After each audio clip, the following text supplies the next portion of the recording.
Your Excellencies, Your Royal Highnesses, my Lords, spiritual and temporal, distinguished ladies and gentlemen, I'm honored and privileged to deliver this message of solidarity from the ECOWAS Commission at this auspicious forum on behalf of the President of the Commission, His Excellency Kadre Ouedraogo.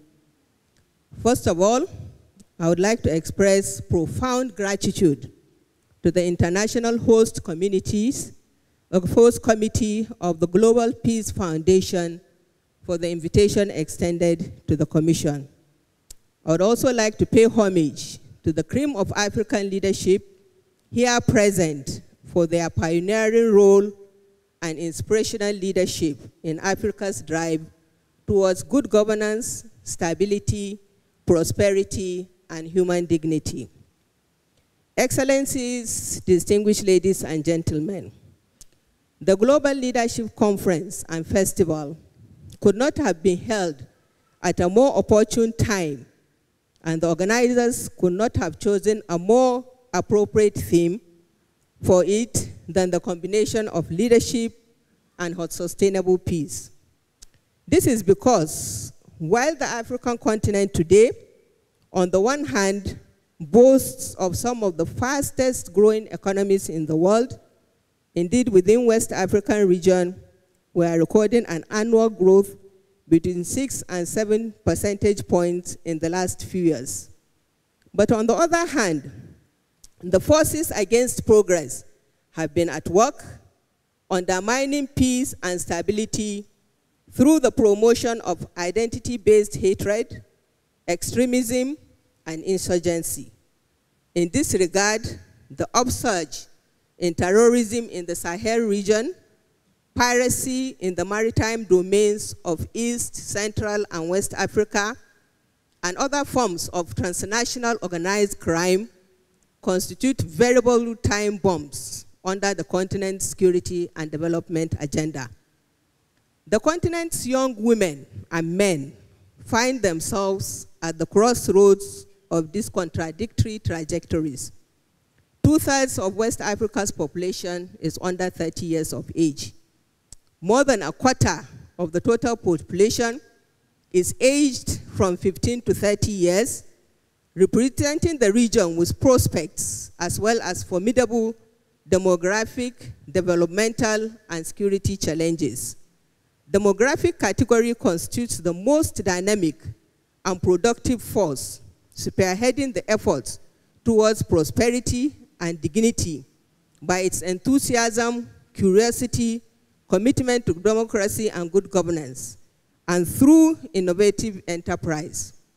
At the same time, this age bracket, often the victim of marginalization and lack of opportunities, provides the fodder and foot soldiers for the evil deeds of the entrepreneurs of mindless violence and instability, as well as a casual factor in the unnecessary deaths emanating from the desperate attempts by some young people to embark on irregular migration to Europe by dangerous means.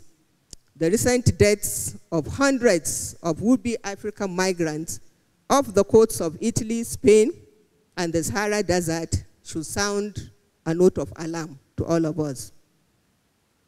On the issue of inspirational leadership, the key to the transformation of these dynamics in favor of stability, progress, and human dignity lies in moral and inspirational leadership.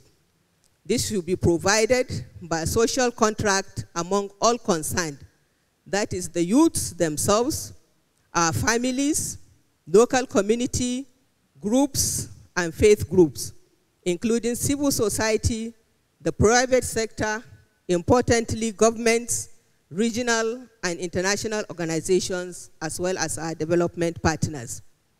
Inspirational leadership includes creating time, space, and conditions to enable the young people to build their spiritual, political, and economic autonomy, to manifest their responsibility towards self and community, to unleash their creative talents, and to contribute to the harmonious, peaceful development of the communities.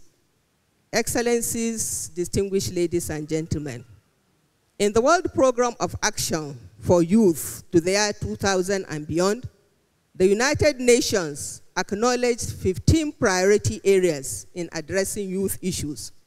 The priorities can be clustered into 3 main areas: the economy, civil society, and youth at risk. This mapping, which was used as a basis for the UN Action Plan for Youth, provides the elements pertinent to an overall development and empowerment of our youth, and a basis for the prevention of violence and the protection of young people. ECOWAS plays a key role of regional facilitator in these endeavors by harmonizing norms and practices, establishing minimum standards to guide the behavior of member states. Conscious of the nexus between security and development, the heads of states and government of our region in 1999 adopted the protocol relating to the mechanism for conflict prevention, management, resolution, peacekeeping, and security. This forms the region's central normative framework underpinning its peace and security architecture.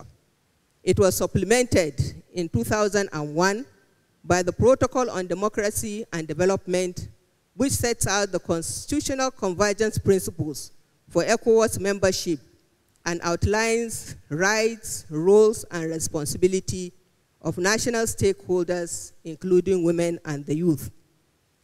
Among ECOWAS initiatives towards sustainable peace is its conflict prevention framework, adopted in 2008, which has key components addressing youth empowerment and women in peace.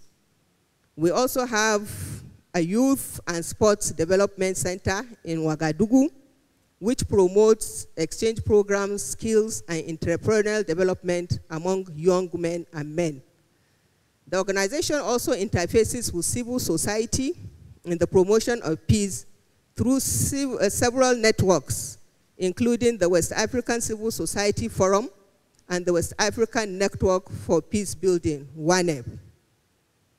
Excellencies, distinguished ladies and gentlemen, ECOWAS is indeed prepared and determined to develop productive partnership with all stakeholders, including this forum, in all areas of conflict prevention and youth empowerment. As the ECOWAS Vision 2020 stipulates, we have a responsibility to facilitate the emergence of a peaceful, fully integrated, conflict-resilient, prosperous, democratic, and rights-based West African community. If we invest in our youth, we stand a better chance of consolidating our wealth creation and drastically reducing extremism, violence, and criminality. As the Commissioner of Political Affairs, Peace and Security, representing Nigeria at the ECOWAS Commission, I want to put on record the keen leadership and support Nigeria has demonstrated in promoting peace and security in our sub-region. I have no doubt that the reflections in this conference, blessed with the presence of men and women of true inspirational leadership qualities, of intellectual, entrepreneurial, and innovative acumen, will go a long way to consolidating the foundations for freeing the enormous potentials of the leaders of today, that is our youth, to contribute to democracy, development, and peace in the continent under the vision of one family under God. Thank you very much for your kind attention.